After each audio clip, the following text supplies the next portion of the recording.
We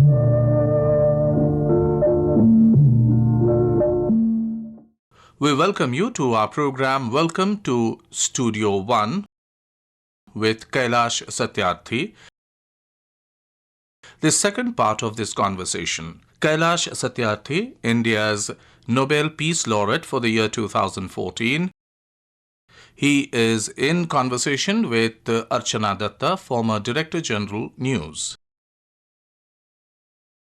So it's a question of misplaced priorities. The amount we are spending on arms and ammunition and various other issues.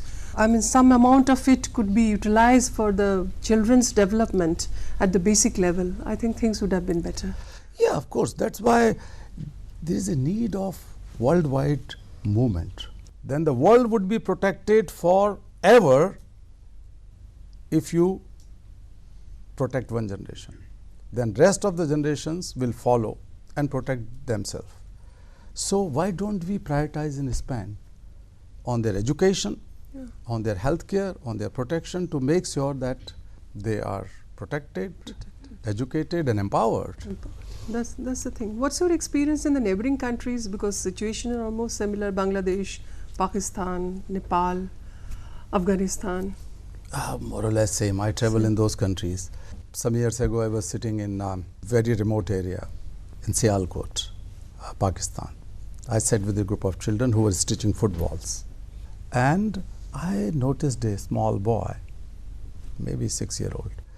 He was sucking his blood if he made some mistake in stitching football and the needle goes to his fingers. But he was working hard, so it attracted me. I went close to him and passionately I asked him that, my son, now I am here, my colleagues are here, Pakistani friends. We are going to make sure that you are freed, you are educated. So these boys could not believe, including him. I asked that, what is your dream? He said, what is dream? I said, Khwab, think of Khwab. He smiled miserably, helplessly. Then after having some talk with other children, he replied with empty smile. He said, if it happens, then one day I wanted to play with a real football. I freed a similar boy in Delhi. He is now a singer because my wife, who is in charge of rehabilitation center of freed children, Sumedha ji, she is here. So she took care of that boy and made him a singer. His name is Imtiaz. Imtiaz is a wonderful singer, classical singer. So he was freed that day when 20 or 30 other children were freed in Delhi. He was trafficked by one of his maternal uncles, or so-called maternal uncle Mamu, to Delhi in a zari industry. He was making zari work, embroidery. And he was the youngest, so again it attracted me. I went close to him and I said that, when you are making these zaris, what were you thinking? He said, no, I don't know, but I know only one thing, that this embroidery work is for this bridal costumes, because that was very fine work of zari for bridal costume, shining work. So I said that, how many brothers and sisters you have, siblings? He said, I always miss my elder sister because she was supposed to be married. I don't know whether she is married or not, because he was working here for quite some time. And he said, what do you think of her? Then he said, if I was allowed, I could have gifted one of those pieces of bridal dupatta to her in her wedding. That he was stitching. I mean, one of those. He was stitching one of those. So this is more or less the same situation. I work in Nepal also. What else could be the bigger crime to kill the dreams of children? Young people, they must be born with dreams. They should be given all opportunities to fulfill their dreams, because they are going to lead not only the nation but the whole world in the future. So unfortunately, we live in a world where the children and our young people do not have dreams. Their dreams are shattered and killed, ruined. That is unacceptable. That's a really sad state of affairs. Mr. Satyarthi, rights of a child has different aspects: survival, protection, then empowerment and rehabilitation. I mean, in which I believe that civil society and the states of the world, they should work together. So you must have faced several roadblocks, difficulties. I mean, to work in tandem? When we say civil society or NGOs, it's not a homogeneous fraternity. They have difference of ideologies, opinions, approaches, but they are also competing sometimes and even rivals in many cases. So it's very unfortunate. So is within the governments and between the governments and so on. So it's a reality. But I feel that in last 20 years or so, things have changed. Earlier, state, the government, everywhere in the world, I'm talking in general, has been the key driver for development, key driver for human rights. But over the years, the two other key stakeholders have emerged. One is civil society. Civil society's voice is heard and taken into account in decision making at the highest level of United Nations deliberations, which was not the case before. It has changed in all aspects. And so is the corporate sector. The corporate sector was sitting in the fringes, or sometimes they were contacted or consulted, or most of the times not. But now they have emerged as a strong power in the development sector. Responsibility. Yeah, corporate social responsibility is one, but also they have tremendous business sense in solving the problem, which has also grown up more professionally over the years. So the governments and the intergovernmental agencies are listening to them and taking into their account. So now the three powers: state, corporate and civil society. So now my work through my new foundation, Kailash Satyarthi Children's Foundation, would focus also, beside other things, also on bridging those gaps and bringing these three key drivers or stakeholders closer. There is a trust deficit, there is dialogue deficit, there is definitely the cooperation deficit, and if we are able to fulfill it globally and also in India, I started talking to, of course I have been working with the government and having some sort of sweet and sour experience for years, but also with the corporate sector. Now they listen to me, they started respecting me in a way. That's indeed a positive development. So that's a positive development. I do not want to waste my 1 day or 1 minute as celebrity. I wanted to remain as activist as I was always, and I will remain always an ordinary person as any of Indian citizen. So that is my strength. I wanted to keep that strength, and perhaps some of you may not be knowing that the day when Nobel Peace Prize has been announced, I said this is the comma in my life, not the full stop. So I will celebrate for an hour or a day, not much more. For tomorrow onwards, I will keep on working. But I also said that this is the biggest ever recognition of the most deprived children on the earth in the history. So I wanted to make use of this. And secondly, this is not for me. This is for my nation. I knew that in a country of 1.2 or 1.3 billion people, 1.25, so 125 crore. So 125 crore ke desh mein there was not a single Nobel medal. Can you believe? We are the country, we are proud of our science and technology and peace and humanity and whatnot, non-violence. Gandhi was born here, Buddha was born here. But I don't say that Nobel Peace Prize is something, a certificate in a way. But whatever it is, globally recognized, India did not have one. All those Nobel medals were taken by those who were born in India, but they were all foreign nationals, so they took at their homes, so wherever they live. The only Nobel medal which came to India and lived in India for a few years was Gurudev Rabindranath Tagore's medal. But the Tagore's medal was stolen from Shanti Niketan. That's what I was about to say. So Tagore medal was stolen.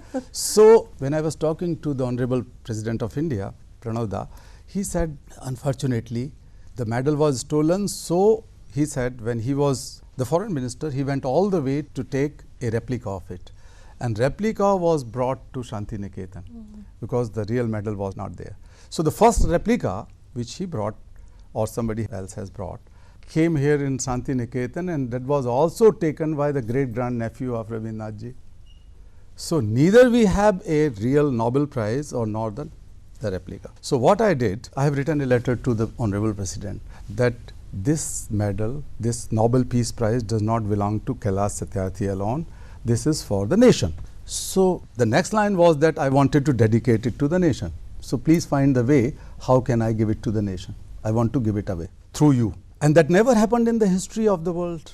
Nobody could think of giving away the Nobel Peace Prize to the nation. So there was no precedent, there was no any example. So what I'm thankful to him that he has created one that was supposed to happen in India by a very ordinary Indian like me. So I wrote to him. Earlier they were hesitant, but the President House has finally agreed, and I went along with the medal and put it and gave it to his hands with one thing. I said that I am going to tell it to the world, to my country, because that belongs to my nation. So what I recited there was Kabir's Doha. It says, मेरा मुझ में कुछ नहीं, जो कछु है सब तोर, और तेरा तुझको सौंपते क्या लागत है मोर.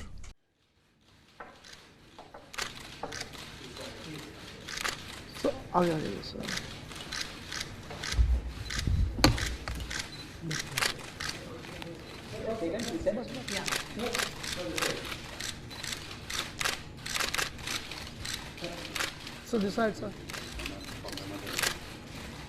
Last time when I met you, was very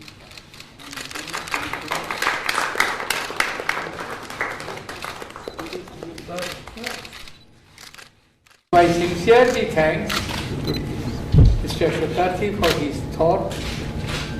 He is doing very good job, which is recognized by the international community through this conferment of distinction, Nobel Peace Prize.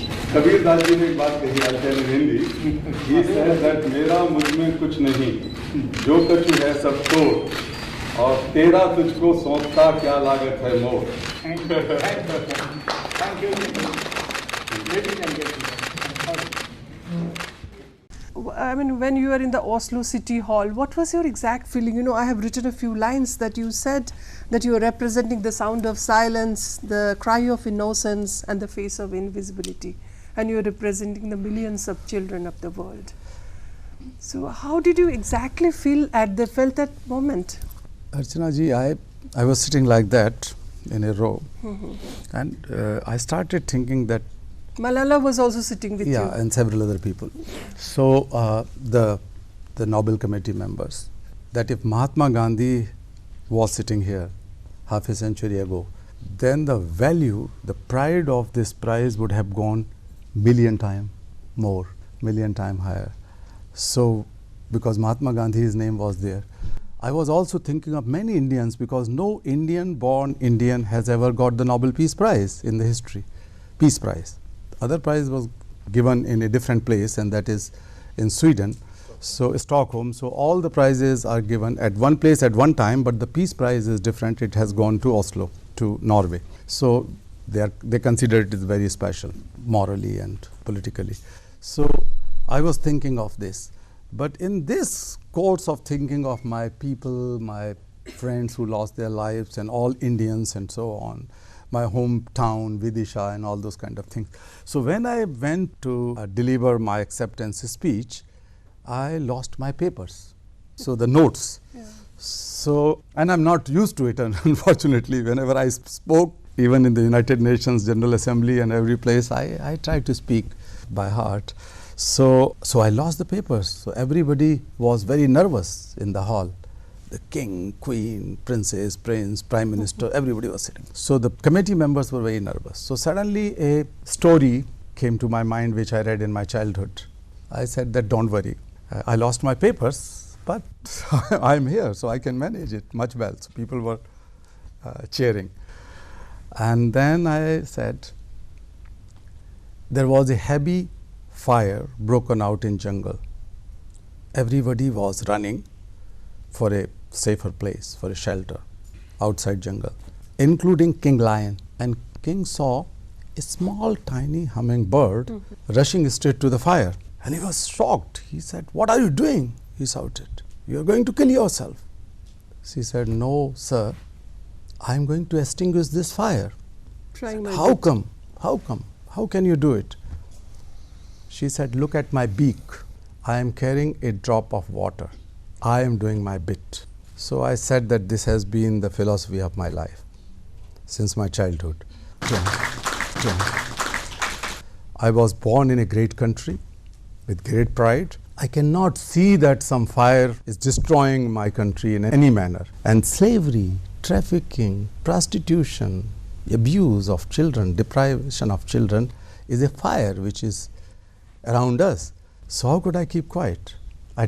I did my bit, I am doing my bit, and I am calling everyone to do your bit. That's the message. Everyone, he or she has to do His bit or her bit, her yeah. bit. Satyarthi, still girl-child issue is a matter of special concern. You must have heard about this Beti Bachao, Beti Padhao. Oh, I have supported it. Yeah, I'm not that heard. That's a great flagship So, program of the yeah, Prime it's- Minister. Yeah, it has been extended now to 61 more districts. Now totally 161 districts are being covered. And your Bachpan Bachao Andolan, that is both for the boys and girls. I mean, there should be a kind of integration of ideas and activities. Yeah, I strongly supported it. It's a great program. However, I urged the government and also to the Prime Minister personally also that the girls who are not yet born, they have to be saved in Beti Bachao. But the girls who are sold and bought in much lesser prices than the animals for forced prostitution, for forced slavery, they are also our daughters. Whose daughters are they? The Assamese daughters, the Nagaland daughters, the daughters from Jharkhand and Bihar and from other places who are ending up in such situations, they are also our betis, our daughters. We have to invest on them. So the success of the program lies on investment, also the participation with the civil society, and most importantly, I underline most importantly, any such program should be closely partnered with young people. In the universities, in colleges, in schools, they should be the leaders. They should lead it. It should not be the politicians who should lead Beti Bachao. It should be the you people, the young people who should lead it. And finally, Mr. Satyarthi, I mean, All India Radio is a great institution, a great grassroots communicator.